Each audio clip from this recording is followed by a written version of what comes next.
I don't know if Lori Loughlin or Felicity Huffman were college graduates. They were actresses. Did they need a college degree for their career?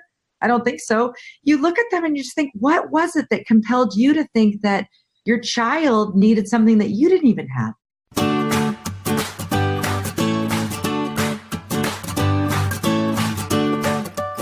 Hello and welcome to the Sunshine Parenting Podcast, where each week we talk about ideas for raising kids who become thriving adults. I'm your host, Audrey Monkey. I'm a summer camp director, writer, and speaker, and I've had the privilege of working with thousands of children, teenagers, young adult counselors, and parents over the past 3 decades. My husband, Steve, and I are raising 5 kids who currently range in age from 15 to 25. So my interest in raising kind, optimistic, self-reliant kids who become thriving adults is personal as well as professional. Welcome, everyone, to this special bonus episode of the Sunshine Parenting Podcast. This episode is being recorded in response to the news this week of the college admissions scandal that has caused a lot of conversations between parents and a lot of thought on a lot of our parts about what the heck is going on. And so I'm really, really excited. Sara and I, my regular co-host or semi-regular co-host, have a mutual friend who has an incredible resource for us. So I want to welcome back Pam Roy to the podcast tonight. Thank you. I'm so pleased to be here. So Pam, you have an excellent website with so many resources about education and all of the research that you've done on different pathways. So I know it's at pamroyblog.com, and we're going to put lots of links in the show notes to this episode so that people can read more about some of the things that we discuss. But why don't you just share why you started your blog and sort of your mission and what you're trying to educate people about? Yes, thank you. So basically, I started my blog because I myself went back to college. And while I was at college, I have 3 daughters who are now 18, 19, and 21, who were also either in the college process or in college. So lots of college all around me. And what I found in my experience at college was something that was happening where education was operating in a silo separate from what was happening in the real world. And this I was really curious about. Why weren't they teaching about what was actually happening in the real world? And then I began exploring the economy and the changes in the economy that have come about because of the technology and this whole new world that's been changed because we have smartphones and clouds and all this new way of operating and automation taking over a lot of it, but also creating a lot of new jobs. And our education systems are completely disconnected from that reality. And so that's what got me started. And then I began really focusing on, because I saw it in our communities, this college for all mentality that everybody has to go to college. And I'm like, we're so focused on getting them into college that we're not looking at what's happening once they're there or whether or not the outcomes are creating the kind of deliverables that we're looking for. Are we creating good citizens? Are they getting good jobs? Are they healthy, wealthy, wise? And guess what? We find that out of every 100 ninth graders, 57 of them will go on to college. Only 28 will get a degree. That's a 2-year or 4-year degree in 6 years, because only a minority get a degree within the 4-year time frame or the 2-year time frame. And of those with the underemployment because of the changes in the economy, only 16 about every 100 ninth grader will get a job that requires a degree. And that doesn't even say whether or not they are mentally healthy by the time they get there, whether or not they are successful. And Sara talks a lot about this in terms of how do we define a successful person? Well, so I want to shift to that because those statistics are really interesting. And I've learned a lot from reading your posts, and it really has opened my eyes to how so many things, and in a lot of other countries, they do this differently, where kids have a little bit more of an ability to think about other things that they could possibly do. I know a lot of high schools have some really cool programs where they can explore, auto mechanics or welding or some of these things that, for kids who really are into that or want to do that. And I love that you're really promoting that. And actually you do a lot of counseling and coaching with families to help them think about these different things. So Sara, I want you to talk a little bit about just that piece of that thing that Pam just mentioned, how we view success for our kids. Well, I had that really interesting conversation with my own daughter yesterday. She's a freshman in high school, and we were talking about the college admissions scandal, and she was upset by it. We were all upset by it. It's a heartbreaking place to find ourselves in. And I said to her, what do you think would bring a mommy or a daddy? She doesn't even using those little sweet words, but she is my daughter. What would it take to bring parents to the point where they would need to make those really broken choices? And she said they were probably afraid. And I said, I exactly agree with you. As parents, we so desperately want our children to be successful that we find ourselves in the rat race, on the treadmill, racing to keep up, to not miss out, to focus and propel perhaps our children to what we think will be the best chance for their success. But if we start with the end in mind, Audrey, you and I have talked about that before on podcasts. If we stop and say, what is a successful grown-up? Perhaps our definition isn't going to be for your degree from Harvard. Perhaps our definition is someone who has really strong relationships, someone with deep friendships and a really wholesome, foundational, stable community, someone who loves the work they do, someone who could make enough to pay the bills, but not enough to get lost in it. I really think that if we as parents can do the hard look at what is our definition of success, we might be able to create an equation that looks differently than you've got to get a 4.8 in high school. You've got to race for one of these 8 colleges and universities. Only 8 are okay with us. When there are thousands of wonderful institutions that might be the perfect match for our kids. Well, I think also as parents, we are trying to create opportunities for them in a world that we knew. And we are undergoing the greatest transformation human civilization has ever known. We are no longer working in a physical world. We are working in a cyber physical space. So what you're saying is true. On the other hand, most of the jobs that are being created, matter of fact, Upwork just released the top 20 skills, and they included things like blockchain and cloud architecture and all this stuff. I mean, I didn't understand half of them. None of them required a degree. And these are the hottest skills in the marketplace. So while we're trying to gear our children for corporate ladders, the corporate ladder has been vanishing. So since 1996, 55% of the corporations have gone away. They're not. We don't have corporations with 100,000 employees, soup to nuts. The average full-time job is 4.2 years. As a matter of fact, for people 25 to 34, it's only 2.8 years. So this idea that our kids will be safe and secure if they follow this pathway, a degree or a piece of paper is no longer a guarantee. It was 40 years ago, right, when corporations were at their height. That is when you needed what we call pedigree to climb the ladder. But now we need specialties. We need somebody who understands how to interface between humans and machines. This is what you're talking about, relational intelligence.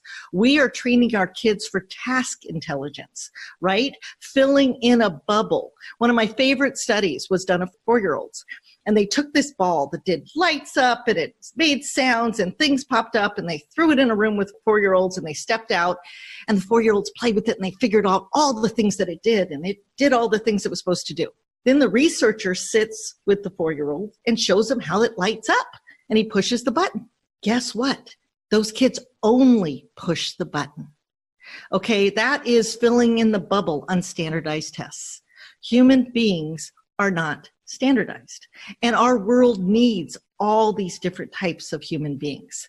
And now there's 7.3 million unfilled jobs requiring skills, and most don't require a degree. They require a very specific skill set. And the second thing is, 10 years ago, we couldn't have said this. 5 years ago, we couldn't have said it. It's just been evolving that we now, instead of saying, okay, to be a nurse, you have to go and get a degree.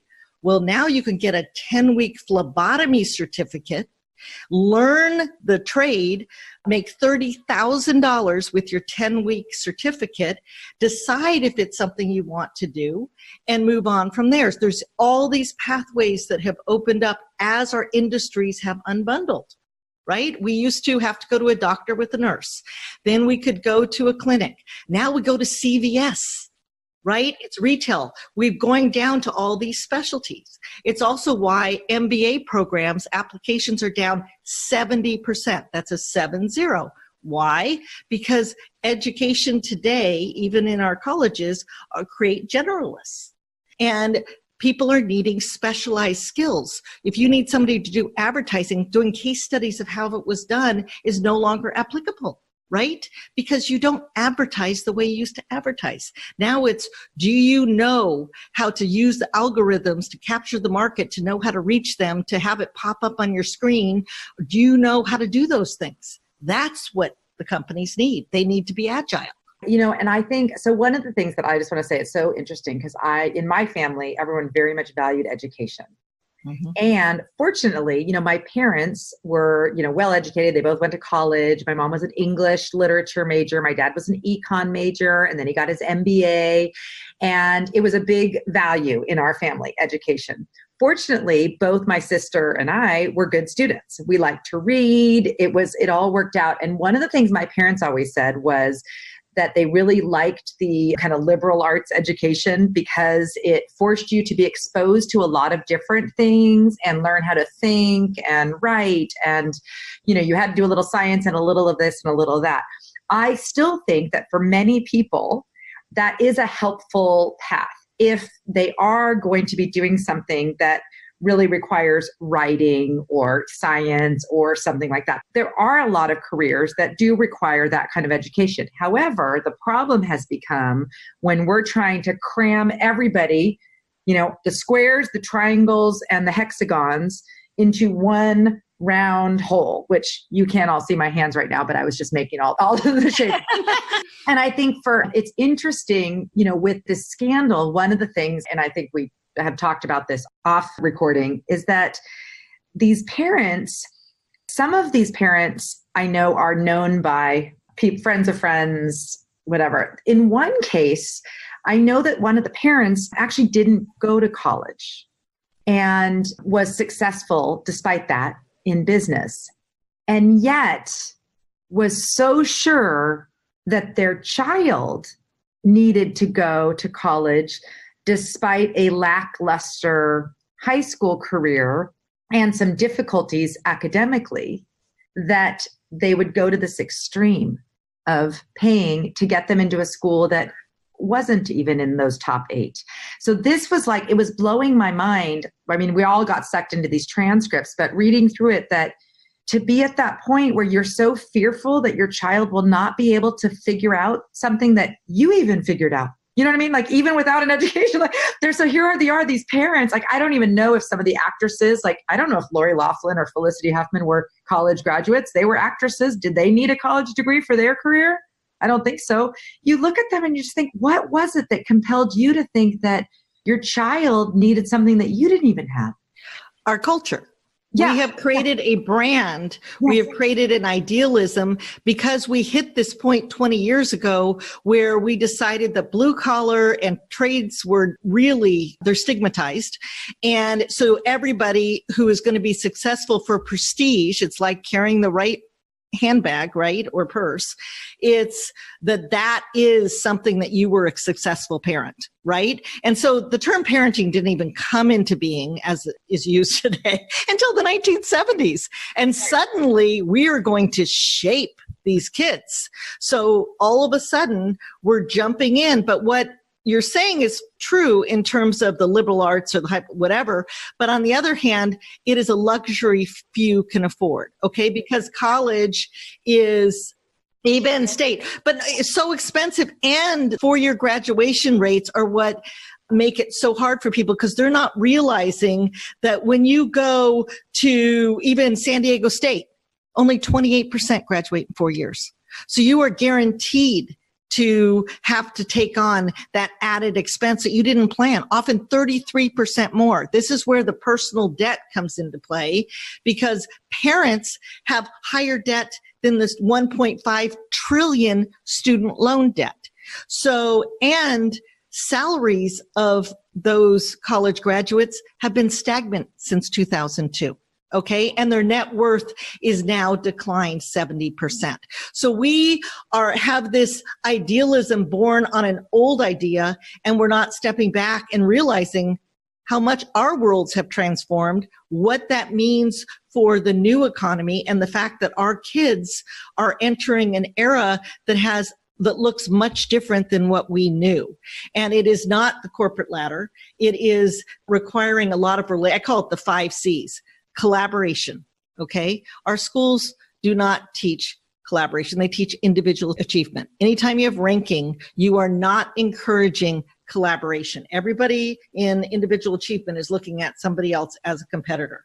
The second C is communication, and that's oral and written, as you said. And written has become, LOL doesn't qualify as, grammatically proper writing, but communicate about yourself, because the new world requires self-branding. It requires you, or self-promoting rather, you to brand yourself so that you can market in this network of universe, because that's how you're going to get employed. 85% of jobs today come through networks. Okay. Not through job postings. And if they are job postings, they're most likely a corporation who's using an algorithm. And if you don't have the technical skill required today, a degree, maybe they have it, but people are missing the word or. College degree or experience in this very specific area. The third thing is creativity. Okay. Creativity is problem solving. It's critical thinking. And this is about asking the question, not the answer. We are training them that there is an answer and it corresponds to a bubble. This is not going to help them in this new economy. The fourth thing is the connection, is the relational intelligence over task intelligence. So the more time we're spending with them studying, separated from people, studying for these tests, the less time they have to develop their relational intelligence, which is going to be key not only to their health and well-being, but to their ability to get jobs in the future. And then the last thing is their character. Okay. Their character is their integrity, their empathy, their kindness, because now everything follows them through life. You're tracked. They can see what you posted. They can see what people posted about you. Everything is about who you are. That's what you're going to carry. That's all you have. And the mastery. How do you know how to fit your technical mastery into a greater whole? And then also when it changes, do you have the character to say, I've got to learn? You've got lifelong learning. It's no longer about knowing one thing and having a career. Career's misnomer. The only careers I will say today are cybersecurity, blockchain, physician's assistant. Very specific skills. And some of them require a college degree. But before investing, college degree is only one pathway, and it may be, but before investing in the time or money, test it out. We need to let our kids explore. We have channeled them too narrowly into a very small world of same age people, structured activities guided by adults. They need to find out who they are, what they're interested in, and take it from there, because the world is much, much different. And unfortunately, we've raised a very sick generation. Our kids, to know that we have so many that commit suicide there's something wrong with us. Yeah, sure. And that goes back to Sarah's thing about just that purpose piece. I think that, if you're struggling in school and, your parents are either, I think it's equally, just if you're spending all your time trying to get ready for this test to get into a college when you're not really that interested in that, it doesn't make you tick, you're not excited, you do kind of lose that sense of like, what is my life for and why am I even here? And I was thinking as you were talking about some of the people I know who are very happy and to me have very successful lives. And I will tell you, there's some lifestyle choices that go along with some jobs that are very appealing to me. Having chosen my profession, which I love my profession, but when you own your own business, as anyone knows, it never turns off and you're feeling like, there's always things to do. Your day, you have to be very diligent to like actually stop a work day and that kind of thing. Whereas like our very good friend is a highly accomplished firefighter and he has gotten involved in all kinds of different things throughout his career. He's been involved at some points in training, like where he actually worked kind of like a 9-to-5 training job for a while, but he really prefers the shift. Now he's a captain I don't even know all the ranks, but he keeps getting moved up. But what is so lovely about his job and his lifestyle is, he might do a 48-hour shift. Like he might work for 2 straight days and then have 4 days. And he loves woodworking and all kinds of handy stuff. And he has this big shop where he gets to work and he gets to spend time with his family during times of day that with a traditional job you don't have. And it's funny because my husband and I have often said when we're in the height of our kind of like, it goes and goes and goes and the emails keep coming and the calls keep coming. And my husband who does and like your husband, Sarah, does the facilities part of camp, things go wrong with the facilities even when there's no campers there. So you're getting calls from people and, it's just always this managing of things. And we've talked about how, kind of daydreamed about having a job like that. The other one, nursing. I've been in hospitals a lot lately with my dad and nurses do a 12-hour shift.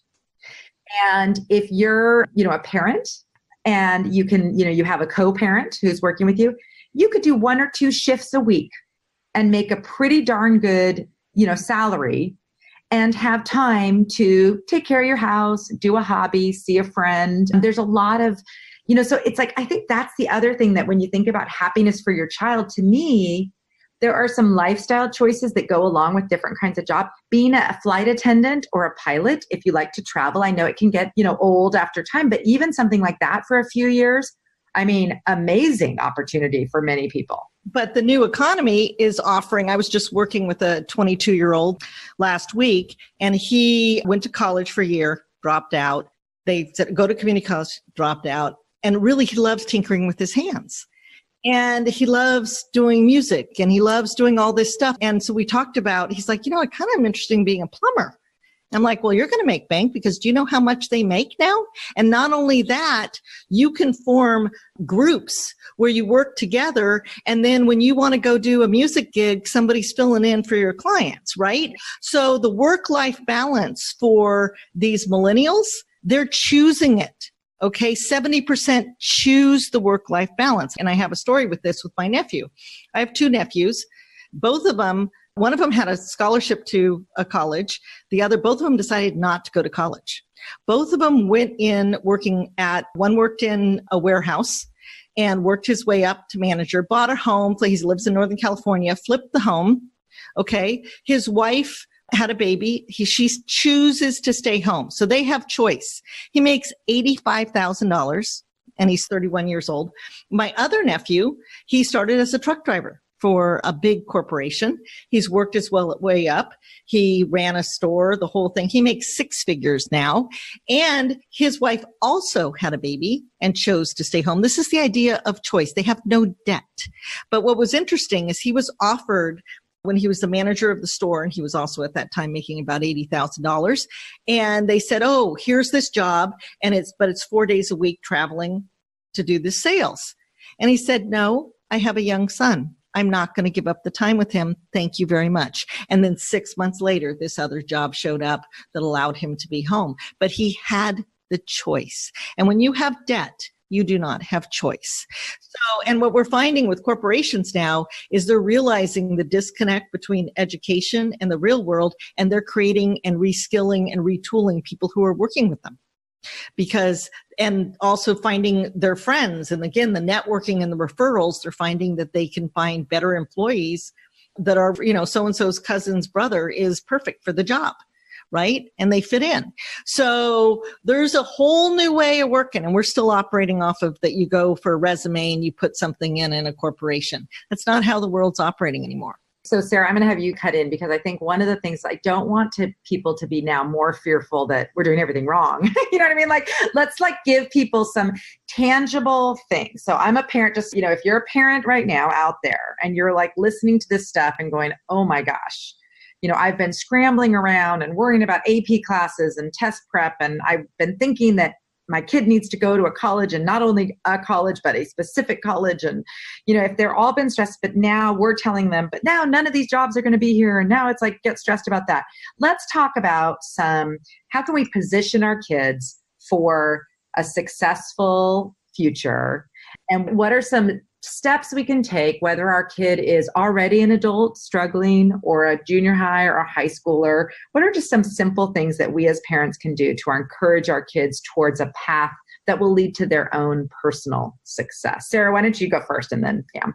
Well, I think one thing we can do, even with very small children, is help our kids identify the talents that are built in them that bring them joy, the aptitudes that they just naturally lean into, the project that they do that they just lose track of time, and the project that they never needed to be taught how to do because they found so naturally. I think so often, even with very young kids, we push them into tutoring and push them into maybe organized activities in sports, and they didn't get to, like the young man you mentioned, Pam, didn't get to work with his hands all the way and determine before even heading off to college that, maybe he has a thing for plumbing. Oh my goodness. We've been, working with some home improvement things right now. Oh, to find a reputable, amazing, gifted plumber to be our partner, that would just make my day. But we can cultivate our kids' interests at a very young age, give them time to dabble, give them support to do something that they may not get accolades for, and they may not show up on the college resume, but to say, wow, I'm proud of you that you're a great arranger, or I love your strategic thinking, or, no one solves problems like you, or wow, the way you work through conflicts with your friends is something I have not seen in a 12-year-old. I really admire that about you. We can be highlighting their talents at very young ages.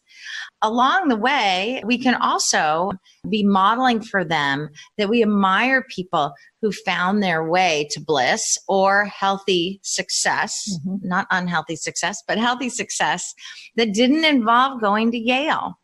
I really admire Miss So-and-so who chose this route, and look how she's impacting people's life. And she did that with 2 years out of the country and doing that. And then she came back and got the certificate. I really admire her. Or him. We can really be modeling for our children that there are different paths.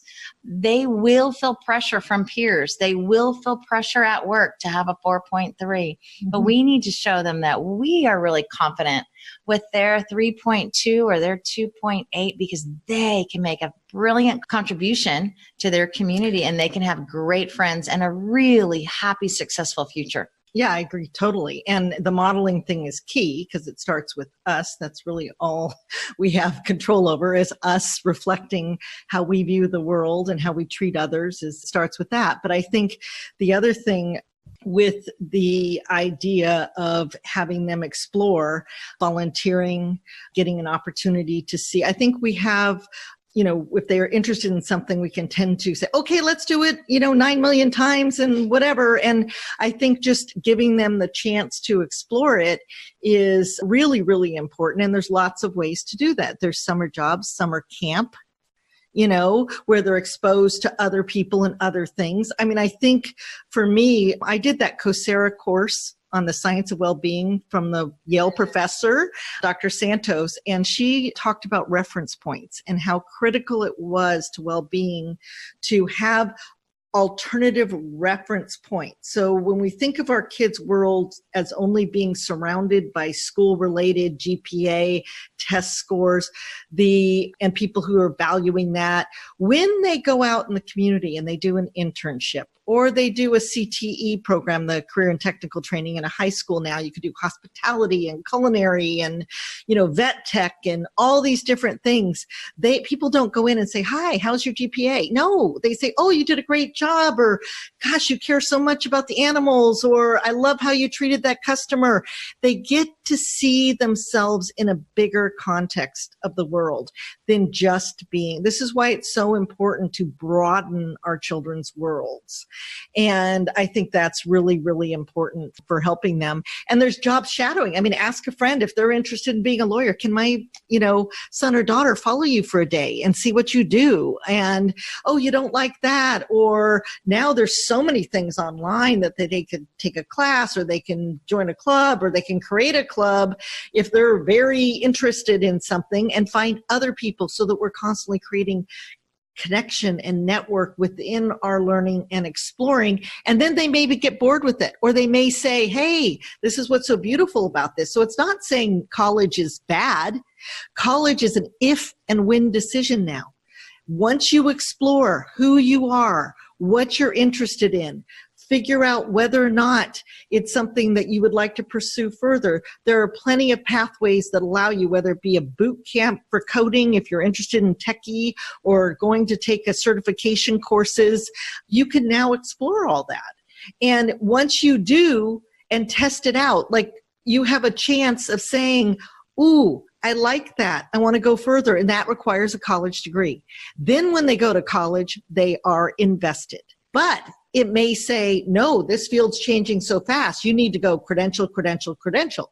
Because today there are bachelor's degree holders who make more than master's degree holders. There's AA degree holders who make more than bachelor's holders. And there's credential and certificate holders who make more than any degrees. Right? And it all starts with interest and strengths. Right? That is the key. So I couldn't make my artist daughter want to be a coder to save her soul, right? Even though she can make $1 gazillion. That's not who she is, okay? But she has a place in the world, and she can find that place. And then she could go from there. So I think the idea is that there are a lot of pathways. College is a pathway, but we have to, because of the cost, because of the outcomes, we have to be a little bit more careful about the maturity of our students and our children and the focus they have when they enter college. So my older daughter, she did a lot of volunteer. My kids did a lot of volunteering. And she did volunteering for special needs camp. Fell in love with special needs. She goes, I want to work with them. But she didn't know how or what. So then she did an internship with a therapeutic writing center, and she followed speech pathologists, and now she wanted to be a speech. So when she entered college, she wanted to be a speech pathologist. She was an average student in high school. I didn't do a lot of have them do APs or what. I wanted them out in the community. She hit college on fire. So now she's graduating in May, and she's got into grad schools, and because it mattered to her. And she knew what she wanted to be. So that's really, I think the thing is college is there. Whether it fits the child depends on the interest and the strength of the child. And then the wherewithal of the parents in terms of financial support to not go into debt to allow them to do it. Because now you can stage how you take your college degree. You can do it online. You can do it in chunks. You don't have to go 40% of undergrad over the age of 25. Now, when we went to college, you had to finish your degree pretty much, or you couldn't really go back on a campus because you had to earn a living. Now, many ways to get a degree. So the world's changed and broadened our reach of getting a college degree and retraining and reskilling even ourselves. I went back at age 56 to get a master's degree. Oh, and I went back at 47. There you go. Yeah. And it's funny, as you were talking, so I don't know if you read my email this week. I'll link to it in the show notes too, because I didn't put it up as a blog post, but I talked in there and I reshared something that I wrote back when my youngest daughter was in the senior year of college and all of her friends were waiting to hear from schools and deciding where they were going.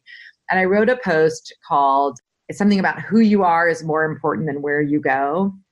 And it was kind of addressing that whole thing about, it's your character and what you do with where, like whatever school you go to, it's kind of going to be more about like, what do you care about? What are you wanting to learn? And are you into it? And what kind of person are you? And who are the friends that you're, making and that kind of thing. And I mean, because I very much felt that from my own experience. I did go to one of the schools that's on the list that people say. And I won't name anything here, but but I specifically said in the post that it was not a terrific experience for me, mostly because of what you said. I was not ready. I did not know what I wanted to do. I was unclear. I was very young. I would have highly benefited from more experience doing some other things for a year or two, but that wasn't the thing then. So we can't go back. But now for our children moving forward, we can all know this information. But when I went back to get my master's degree in psychology and got to do research on children's social skills and well-being, you could not keep my nose out of the articles, the books, the everything else. I went to Fresno State, my local state school. I loved it. I was the oldest person in my classes, but it was a master's program. So there were some other people, but I got more out of it than my undergrad degree because of where I was in life. And I got an email from someone who shared from the same school that I went to. I'll just name it, Stanford. I went to Stanford. Everybody wants people are paying for test scores or whatever. And she said she had the same thing, that it was okay. It was not great. So I think the other thing to tell people is that getting your child into, and I think that's a weird thing that we're even talking about, the parent doing anything, because someone could just get themselves into. What does it say to the kid about themselves right. and their inability to do it on their own? I mean, talk about setting up for lifelong challenges. I mean, but I said in my post and everywhere else that everything that I learned to do what I do today, I learned outside of school, with the exception of learning to write and learning to get my work done, learning my work ethic and getting my homework done and doing that. I mean, just that diligence that you learn as a student, it was important. And writing is something that's important to me, but I did not major in something that was related to that. So, you can always do hindsight's 20/20 and everything, but I do think it's really important to let people know. And again, I don't want to make people more fearful, but even if your child goes to one of those schools, that does not guarantee their well-being nor their success. And if you read some of the research like David and Goliath, that book, Malcolm Gladwell, I still remember it. It's chapter 4. And he talks about a child going to a young adult, going to Harvard as an engineer is more likely to drop out by the time they're a sophomore than the kid going to a state school as an engineer. Because if you go to Harvard, you will feel stupid and ineligible and not good, because if you get the lowest third score on an exam, you think, oh, I'm not good enough to be an engineer. But you're there with a whole bunch of people who are geniuses and whatnot. And that blew me away, but that makes so much sense. That for a lot of careers that do require a college degree, our kids might be better off at a place where they can shine than at a place where they're going to feel inadequate because it's so darn crazy. Well, and I think we have to remember that this is the generation caught in between.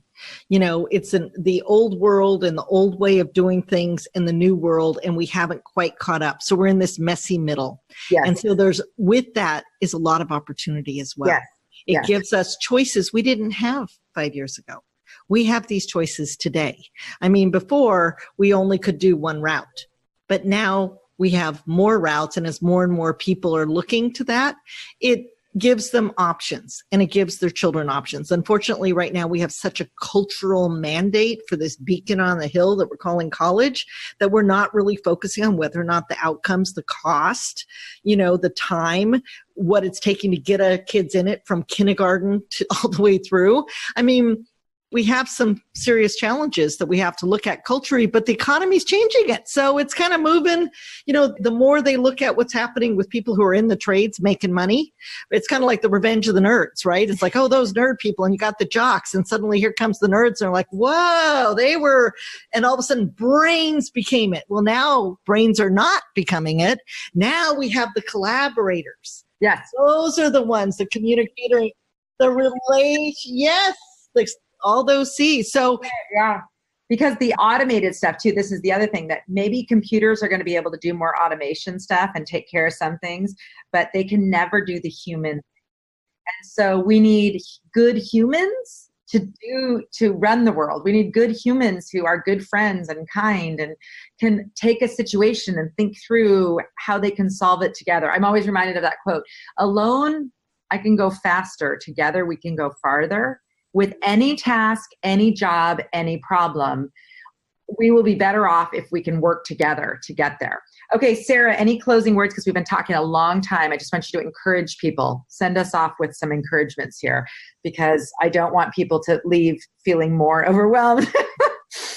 I guess I just would encourage parents to really see their kids.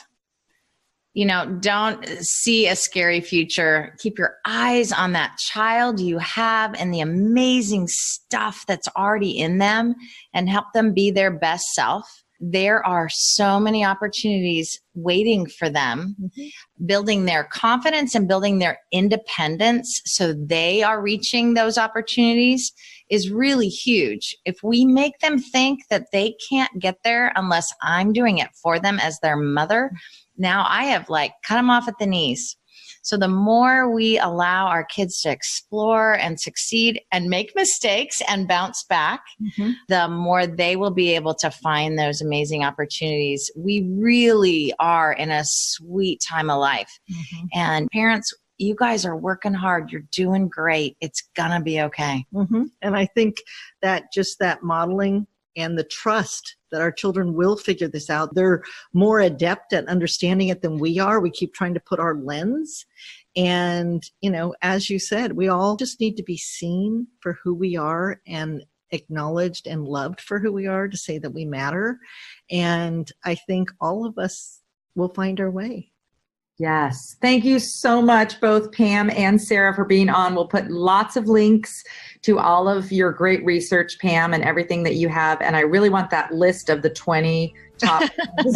Let's put that on there too for everybody. Okay. Thanks for being on tonight. Thanks for including us.